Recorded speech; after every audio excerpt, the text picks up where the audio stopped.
Hi മക്കളെ, welcome to CC Plus. ഞാൻ ആനന്ദു. അപ്പൊ എല്ലാവരും നവോദയക്ക് വേണ്ടി നന്നായിട്ട് പഠിച്ചു തുടങ്ങിയിട്ടുണ്ട് എന്ന് എനിക്കറിയാം.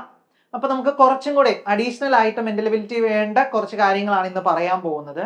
അതിനു മുമ്പേ ഞാനൊരു കാര്യം പറയാൻ പോകുന്ന എല്ലാവരും ശ്രദ്ധിക്കണം കേട്ടോ. നമ്മുടെ CC Plusന്റെ ബാച്ച് ക്ലാസ്സസിൽ നമ്മൾ അസസ്മെന്റ് നടത്താറുണ്ട് വീക്കിലി. സോ നമ്മുടെ കോഴ്സിൽ ജോയിൻ ചെയ്യാത്ത കുട്ടികൾക്ക് ഒരു അവസരം, അതാണ് നമ്മൾ ഈ പ്രാവശ്യം ജൂൺ എൻഡോടെ ഒരു ഫ്രീ അസസ്മെന്റ് നടത്തുകയാണ്. എല്ലാവർക്കും പങ്കെടുക്കാം. നിങ്ങൾ എവിടം വരെ പഠിച്ചു എന്നറിയാൻ വേണ്ടി, എന്തൊക്കെയാണ് പഠിച്ചിട്ടുള്ളത്, നിങ്ങൾക്ക് ആ ക്വസ്റ്റ്യൻസ് ചെയ്യാൻ പറ്റുമോ എന്നൊക്കെ അറിയാൻ വേണ്ടി ഒരു ഫ്രീ അസസ്മെന്റ് നമ്മൾ ഈ മന്ത് എൻഡിൽ 28 or 29 ആയിട്ട് നമ്മൾ നടത്തുന്നുണ്ട്. സോ എല്ലാവരും അതിന് രജിസ്റ്റർ ചെയ്യണം.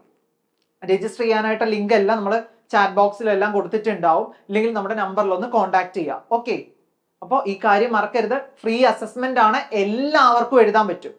5th സ്റ്റാൻഡേർഡിൽ പഠിക്കുന്ന നവോദയം നോക്കുന്നവരായിക്കോട്ടെ, നിങ്ങളുടെ ഫ്രണ്ട്സിനെ എല്ലാവർക്കും കൊടുക്കുക. എല്ലാവർക്കും എഴുതാൻ പറ്റുന്ന ഒരു ഫ്രീ അസസ്മെന്റ് ടെസ്റ്റ് ആണ്. നമുക്ക് എത്ര മാർക്ക് കിട്ടും, നമ്മൾ പഠിക്കുന്നത് കറക്റ്റ് ഓർഡറിലാണോ പോരുന്നേ എന്നൊക്കെ അറിയാനായിട്ടുള്ള ഒരു അസസ്മെന്റ് ആണ്. സോ ആരും അത് മിസ്സാക്കരുത്. കിട്ടുന്ന അവസരം നമ്മളെല്ലാം യൂസ് ചെയ്യാൻ പഠിക്കണം കേട്ടോ എല്ലാവരും. ഓക്കെ, അപ്പൊ നമുക്ക് ഇന്നത്തെ ടോപ്പിക്കിലേക്ക് പോകാം. ഇന്നത്തെ ടോപ്പിക്ക് ഫിഗർ സീരീസ് കംപ്ലീഷൻ ആണ്.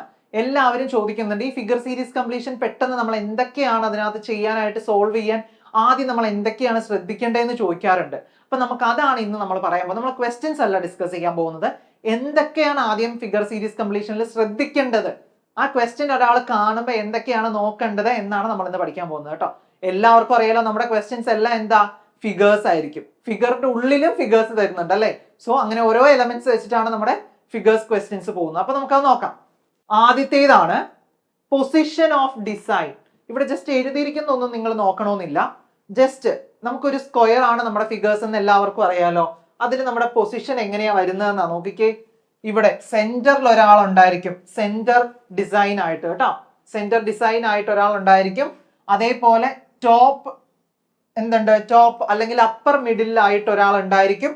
അതേപോലെ ഡൗൺ അല്ലെങ്കിൽ ബോട്ടം മിഡിൽ ഡിസൈൻ ആയിട്ട് ആൾക്കാർ ഉണ്ടായിരിക്കും. ഓക്കെ, അത് നിങ്ങളൊന്ന് ശ്രദ്ധിക്കുക. പിന്നെ അതേപോലെ തന്നെ right upper design, right middle design, right lower design. ഇപ്പൊ തന്നെ 6 എണ്ണം ആയി കേട്ടോ. ഇനി ലെഫ്റ്റ് അപ്പുറത്തെ പോലെ തന്നെ ഇവിടെ അപ്പർ ഉണ്ട്, മിഡിൽ ഉണ്ട്, അതേപോലെ തന്നെ ലോവർ ഉണ്ട്. അപ്പൊ ഇതേപോലെ 6 ഇമേജസ് നിങ്ങൾക്ക് ഒരു സ്ക്വയറിനുള്ളിൽ വരാം. ഇതിനെ എങ്ങനെ വേണമെങ്കിലും അറേഞ്ച് ചെയ്യാം. ഓക്കെ, ഇപ്പൊ നോക്കിക്കേ, ഇവിടെ 6 ഉണ്ട്, ഇവിടെ 3, 9 എണ്ണം ഉണ്ടല്ലേ. ഇപ്പൊ ഈ 9 എണ്ണം എങ്ങനെ വേണമെങ്കിലും അറേഞ്ച് ചെയ്യും. ഇപ്പൊ ചിലപ്പോൾ ഞാൻ 6 പറഞ്ഞത് ഈ ഒരു പാർട്ട് ഉണ്ടല്ലോ നടുക്കത്തെ, ഈ ഒരു പാർട്ട് ചിലപ്പോൾ ഉണ്ടാവില്ല. ചിലപ്പോൾ ഈ ഒരാൾ മാത്രമേ ഉണ്ടാവാതെ വരത്തുള്ളൂ, ബാക്കി എല്ലാം ഉണ്ടാവും. എന്നിട്ട് അതിന് കുറെ റൊട്ടേഷൻസും ഇതുമെല്ലാം ചെയ്ത് കഴിഞ്ഞിട്ടാണ് നമുക്കൊരു സീരീസ് പോലെ ക്വസ്റ്റ്യൻ തരുന്നത്. 3 എണ്ണം തരും, 4മത്തേത് ഏത് എന്ന് നമ്മളോട് ചോദിക്കുന്നത്. ഇപ്പം ഒരു ക്വസ്റ്റ്യൻ നോക്കിക്കേ, ഒരു ക്വസ്റ്റ്യൻ വരയ്ക്കാനാണെങ്കിൽ ഇങ്ങനെ ഒരു ക്വസ്റ്റ്യൻ, ഒരു സ്ക്വയർ ആണ് നമുക്കുള്ളത്. ഇതിനകത്ത് ദേ ഇവിടെ ഒരു ഇൻറ്റു, ഇവിടെ ഒരു പ്ലസ്, ഇവിടെ ഒരു മൈനസ്, ഇവിടെ ഒരു ഡിവിഷൻ, ഇവിടെ ഒരു പെർസെൻറ്റേജ് സൈൻ ഉണ്ടാവും, ഇവിടെ നമുക്കൊരു സ്റ്റാർ തന്നിട്ടുണ്ടാവും, ഇവിടെ ഒരു സർക്കിള്, ഇവിടെ ഒരു റെക്റ്റാങ്കിൾ. ഇതിനെയൊക്കെ അടുത്തതിൽ വരുമ്പോൾ എന്താവും, ചിലപ്പോൾ ദേ ഓരോന്ന് അപ്പുറത്തേക്ക് ചാടി പോവായിരിക്കും ചെയ്യുന്നത്. സോ നമ്മൾ എന്ത് ചെയ്യണം, ഓരോ ഡിസൈനും നമ്മുടെ മനസ്സിൽ ഉണ്ടാവണം. ക്വസ്റ്റ്യൻ കാണുമ്പോൾ തന്നെ നമ്മൾ ഡിസൈൻ നന്നായിട്ട് അനലൈസ് ചെയ്യണം. അതാണ് ഈ ഒരു പാർട്ട് കൊണ്ട് ഉദ്ദേശിച്ചിരിക്കുന്നത്. എന്താ, ഒരു ഡിസൈൻ നമ്മുടെ കണ്ണിൽ പെട്ട, ആ ക്വസ്റ്റ്യൻ പെട്ടാൽ അതിനകത്തുള്ള ഡിസൈൻസ് എന്തൊക്കെയാണ് തന്നിരിക്കുന്നത് എന്നുള്ളത് നിങ്ങളുടെ മനസ്സിൽ നിങ്ങൾ ശ്രദ്ധയോടെ കാണണം. എങ്കിൽ മാത്രമേ നമുക്ക് ആൻസർ കറക്റ്റ് കിട്ടത്തുള്ളൂ. ഓക്കെ, അപ്പൊ ഇതാണ് ആദ്യത്തെ കാര്യം, പൊസിഷൻ ഓഫ് ഡിസൈൻ കേട്ടോ. എല്ലാവരും ഓർത്ത് വെച്ചോ, പൊസിഷൻ ഓഫ് ഡിസൈൻ. ഇത് വേണമെങ്കിൽ ഒന്ന് എല്ലാവരും ഒന്ന് വരച്ചു വെച്ചോ. എന്തെങ്കിലും ഓരോ സിമ്പിൾസ് കൊടുത്താൽ മതി, കുഴപ്പമൊന്നുമില്ല. ഇപ്പൊ സമയമുണ്ടല്ലോ, ഒന്ന് വരച്ച് നോട്ട് എഴുതിക്കോ, ഒരു പ്രശ്നവും. ഓക്കെ, അപ്പൊ എല്ലാവരും ഈ പൊസിഷൻ ഓഫ് ഡിസൈൻ നന്നായിട്ട് ശ്രദ്ധിച്ച് തന്നെ കാണണം. ഇപ്പൊ മനസ്സിലായിട്ടില്ലെങ്കിൽ ഒന്നും കൂടെ ഇത് ആദ്യം മുതലെടുത്ത് കാണണം കേട്ടോ. നമുക്ക് ഇമ്പോർട്ടന്റ് ആയിട്ടുള്ള ടോപ്പിക്കാണ് ഫിഗർ സീരീസ് കംപ്ലീഷൻ. അടുത്തത് നോക്കിക്കേ, റൊട്ടേഷണൽ ഡയറക്ഷൻ. ആദ്യം നമ്മൾ പറഞ്ഞു പൊസിഷൻ ഓഫ് ഡിസൈൻ. ഇനി നമ്മൾ ശ്രദ്ധിക്കാൻ പോകുന്നതാണ് റൊട്ടേഷണൽ ഡയറക്ഷൻ. നോക്കിക്കേ, റൊട്ടേഷണൽ ഡയറക്ഷൻ നമുക്ക് 2 എണ്ണമാണ് പഠിക്കാനുള്ളത്. ഒന്ന് ക്ലോക്ക് വൈസ് ഡയറക്ഷൻ, രണ്ടാമത്തേത് anti clockwise direction. Clockwise ഡയറക്ഷനും ആന്റി ക്ലോക്ക് വൈസ് ഡയറക്ഷനുമാണ് നമുക്ക് പഠിക്കാനുള്ളത് രണ്ടാൾക്കാർ. അപ്പൊ ഇതിൽ എന്താണ് ആന്റി ക്ലോക്ക് വൈസ്, എന്താണ് ക്ലോക്ക് വൈസ് എന്ന് നമുക്ക് നോക്കാം. നോക്കിക്കേ എല്ലാവരും, ദേ ക്ലോക്ക് വൈസ്. ക്ലോക്ക് വൈസ് എന്ന് പറയുമ്പോൾ തന്നെ നമ്മൾ എല്ലാവരും ക്ലോക്ക് ഒന്ന് ഓർത്താൽ മതി. 12, 3, 6, 9 കണ്ടോ? ക്ലോക്ക് വൈസ് എന്ന് പറയുമ്പോൾ എന്താ, ദേ ഇവിടെ നിന്ന് ഇങ്ങനെ സ്റ്റാർട്ട് ചെയ്ത് തിരിച്ച് ഇവിടെ വരുന്നതാണ് ക്ലോക്ക് വൈസ് ഡയറക്ഷൻ. മനസ്സിലായോ? 12, 1, 2, 3 ഇങ്ങനെ വന്ന് തിരിച്ച് 12ൽ വരുന്നതാണ് എന്ത്, ക്ലോക്ക് വൈസ് ഡയറക്ഷൻ. നോക്കിക്കേ, ഇത് കണ്ടോ, 12, 1, 2, 3, 4, 5, 6, 7, 8, 9, 10, 11, 12 തിരിച്ച് എന്താണ് 12ൽ തന്നെ വന്നു. ഇതാണ് എന്ത്, ക്ലോക്ക് വൈസ് ഡയറക്ഷൻ എന്ന് പറയുന്നത്. ഇനി ആന്റി ക്ലോക്ക് വൈസ് എന്ന് പറഞ്ഞാൽ എന്തായിരിക്കും, ഇതിന്റെ നേരെ തിരിച്ച് എങ്ങനെ വരും നോക്കിക്കേ, 12, 3, 6, 9, 12, 11, 10, 9, 8, 7, 6, 5, 4, 3, 2, 1, 12 എന്ന് പറഞ്ഞ് തിരിച്ച് ഈ ഒരു ഡയറക്ഷനിൽ പോകുന്നതാണ് എന്ത്, ആന്റി ക്ലോക്ക് വൈസ് ഡയറക്ഷൻ. ഇതാണ് ക്ലോക്ക് വൈസ്, ഇതാണ് ആന്റി ക്ലോക്ക് വൈസ്. ഇങ്ങനെ വരച്ചു വെക്കണമെന്നൊന്നുമില്ല, ജസ്റ്റ് ഇങ്ങനെ ഒന്ന് വരച്ചു വെച്ചാൽ മതി. ആരോ മാർക്ക് കണ്ടോ, ഇത് ഇങ്ങനെ വന്ന് 12ലേക്കും ഇത് ഇപ്പുറത്തൂടെയാണ് 12ലേക്കും വരുന്നത്. അതാണ് വ്യത്യാസം ക്ലോക്ക് വൈസും ആന്റി ക്ലോക്ക് വൈസും. നമ്മുടെ ഫിഗർ സീരീസ് കംപ്ലീഷനിൽ ഏറ്റവും ഇപ്പൊ നമ്മൾ പൊസിഷൻസ് ഒക്കെ കണ്ടുപിടിച്ചെങ്കിലും ഇത് റൊട്ടേറ്റ് ചെയ്ത് വരുമ്പോൾ നമ്മൾ അറിയണം എന്താണ് ക്ലോക്ക് വൈസ് ഡയറക്ഷൻ, എന്താണ് ആന്റി ക്ലോക്ക് വൈസ് ഡയറക്ഷൻ എന്ന് നമ്മൾ അറിഞ്ഞിരിക്കണം. ഓക്കെ, നമുക്ക് അടുത്തത് നോക്കാനുള്ളത് movement of design through distance. Distance വെച്ചിട്ടാണ് നമ്മൾ റൊട്ടേഷൻ ഒക്കെ പറഞ്ഞു. ഇനി ഡിസ്റ്റൻസും കൂടെ വെച്ചിട്ട് നമുക്ക് എങ്ങനെ ഈ ഫിഗേഴ്സ്, അതിനുള്ളിലെ ചെറിയ ചെറിയ ഫിഗേഴ്സ് മാറുമെന്ന് നമുക്ക് നോക്കാം. നോക്കിക്കേ, ഇവിടെ ഒരു ഫിഗർ കൊടുത്തിട്ടുണ്ട് ക്ലോക്ക് വൈസ് മൊമെന്റിൽ. ഇത് നമുക്ക് രണ്ട് രീതിയിലുണ്ട്, ക്ലോക്ക് വൈസിലും ഉണ്ട് ആന്റി ക്ലോക്ക് വൈസിലും ഉണ്ട്. പക്ഷെ നമ്മൾ അതൊന്ന് ശ്രദ്ധിച്ചാൽ മതി, ഒരെണ്ണം പഠിച്ചാൽ മതി, നമുക്ക് മനസ്സിലാവും. ഇവിടെ നിന്ന് ഒരു ഫിഗർ നിങ്ങൾക്ക് ഇപ്പൊ തരും. എക്സാമ്പിൾ ഇത് ഇവിടെ നോക്കണം കേട്ടോ എല്ലാവരും. ആ ഫിഗർ നോക്കുക, ഇവിടെയും കൂടെ നോക്കുക. ഇപ്പം എയിലാണ് ഒരു സ്റ്റാർ ഇരിക്കുന്നത്, ബിയിൽ ഒരു സ്ക്വയർ, ഇവിടെ ഒരു ട്രയാങ്കിൾ. ഓക്കെ, ഇത് രണ്ട് സ്ക്വയർ ആണ് കേട്ടോ, രണ്ട് റെക്റ്റാങ്കിൾ ആയിട്ട് കൂട്ടുക, രണ്ട് റെക്റ്റാങ്കിൾ ആണ്. ഓക്കെ, ഇവിടെ നോക്കിയേ, എയിൽ ഇരിക്കുന്ന ഒരു ഫിഗർ ബിയിൽ വരച്ചാടിയാൽ, ഈ സെന്റർ പാർട്ടിൽ വരച്ചാടിയാൽ നമ്മൾ പറയുന്നത് ഹാഫ് ആം എന്നാണ് കേട്ടോ. ഹാഫ് ആം അല്ലെങ്കിൽ ഹാഫ് സ്റ്റെപ്പ് എന്ന് പറയും, ഹാഫ് സ്റ്റെപ്പ്. അപ്പൊ നോക്കിക്കേ, ഈ സ്റ്റാർ നേരെ ഇപ്പുറത്തേക്ക് ചാടി, അപ്പൊ ഹാഫ് ആം അല്ലെങ്കിൽ ഒരു ഹാഫ് സ്റ്റെപ്പ് ചാടി. അപ്പൊ എന്ത് ചെയ്യും, ഇവിടെ ഇരിക്കുന്ന സ്ക്വയറും എങ്ങോട്ട് ചാടും, ഒരു ഹാഫ് ചാടും. ഇനി അടുത്തിരിക്കുന്ന ട്രയാങ്കിളും എങ്ങോട്ട് ചാടും, ഒരു ഹാഫ് ചാടും.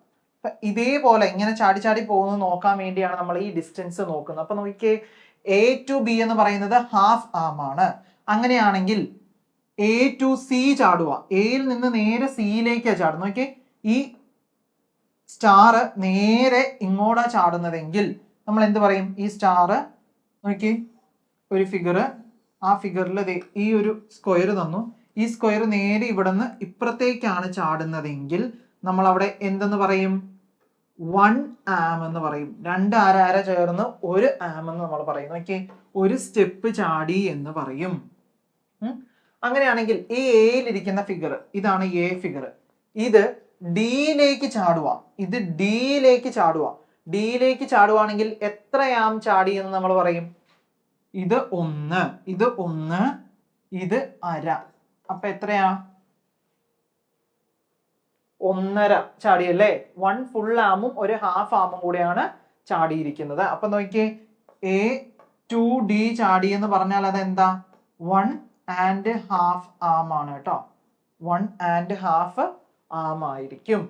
ഇനി അതേപോലെ എയിൽ നിന്ന് നേരെ ഇയിലേക്ക് ചാടുവാണെങ്കിലോ, എയിൽ നിന്ന് നേരെ ഇയിലേക്ക് ചാടുവാണെങ്കിൽ ഇവിടെ വരുമ്പോ 1 ആയി, തിരിച്ച് ഇങ്ങോട്ട് വരുമ്പോ എന്തായി, ഹാഫും ഹാഫും 1 ആയി. 1 + 1 എത്രയാ, 2 ആം എന്ന് പറയും അല്ലെ, 2 ആം. അപ്പൊ ഇതേപോലെ സ്റ്റെപ്പ് ആയിട്ട് ഇത് ചാടി ചാടി പോകുന്നത് എങ്ങനെയാ നമ്മൾ നോക്കണ്ടേന്ന് അറിയിക്കാൻ വേണ്ടി മാത്രമുള്ള ഒരു പോർഷൻ ആണ് കേട്ടോ.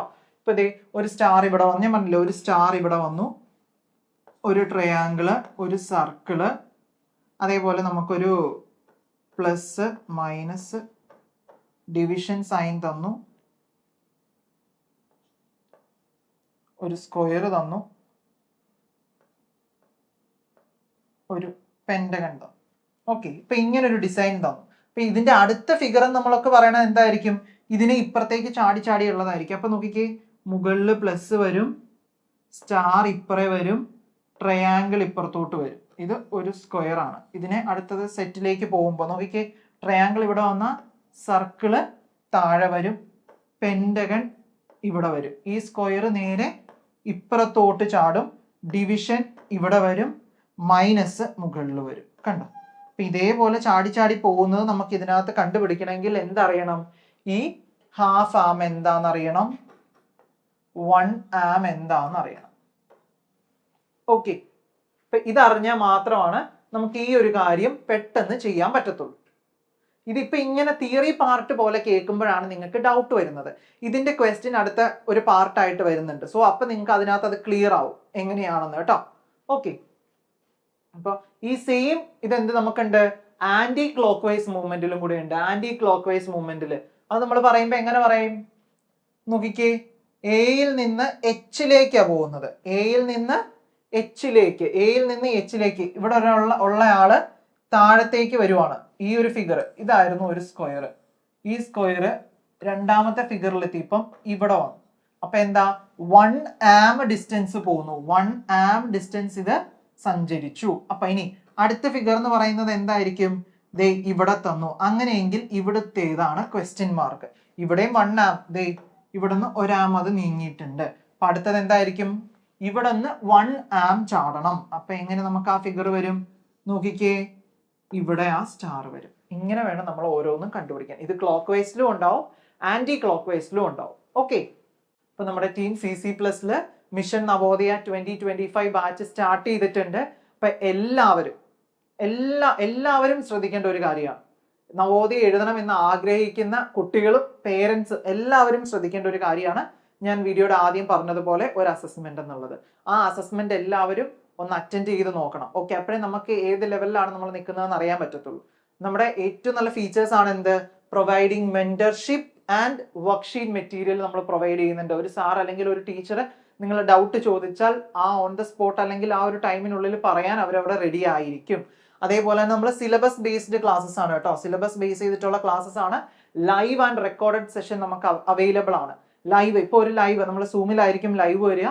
ആ ലൈവ് ഒരു ദിവസം കാണാൻ പറ്റിയില്ലെങ്കിൽ പോലും അതൊരു പ്രശ്നമല്ല. അത് അടുത്ത ദിവസം നമ്മുടെ ആപ്പിൽ റെക്കോർഡഡ് ആയിട്ട് വരുന്നതാണ്. സോ നമുക്ക് റെക്കോർഡഡ് ക്ലാസ്സും ഉണ്ടാവും, ലൈവ് ക്ലാസ്സും കാണാം. അപ്പം ഒരു ക്ലാസ് നമുക്ക് മിസ്സാവത്തില്ല. അതേപോലെ തന്നെ വീക്ക്ലി എക്സാംസ് ആൻഡ് ഇവാലുവേഷൻ ഉണ്ട്. അതാണ് നമ്മൾ പറഞ്ഞ അസസ്മെന്റ്. ഇപ്പൊ എല്ലാ ആഴ്ചകളിലും അസസ്മെന്റ് ഉണ്ടായിരിക്കും. എന്താണ് നിങ്ങൾ പഠിച്ചത്, ഇനി നിങ്ങൾ എവിടെയാണ് ഇംപ്രൂവ് ചെയ്യേണ്ടത്, അങ്ങനെയുള്ള കാര്യങ്ങളെല്ലാം നോക്കാനായിട്ടാണ് നമ്മൾ ആ അസസ്മെന്റ് നടത്തുന്നത്.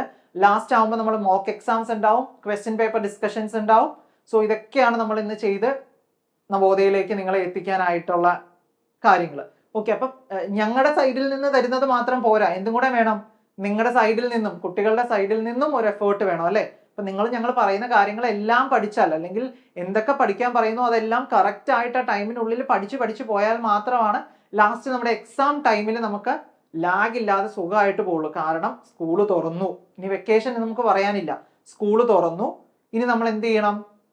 സ്കൂളിലേതും പഠിക്കാനുണ്ട്, നവോദയ എഴുതുന്നവർ നവോദയയിലേയും പഠിക്കാനുണ്ട്. സോ എല്ലാവരും അതിന് ടൈം കണ്ടെത്തി തന്നെ പഠിക്കുക. ഓക്കെ, സാറ്റർഡേയും സൺഡേസും പരമാവധി നല്ല രീതിയിൽ യൂസ് ചെയ്യുക.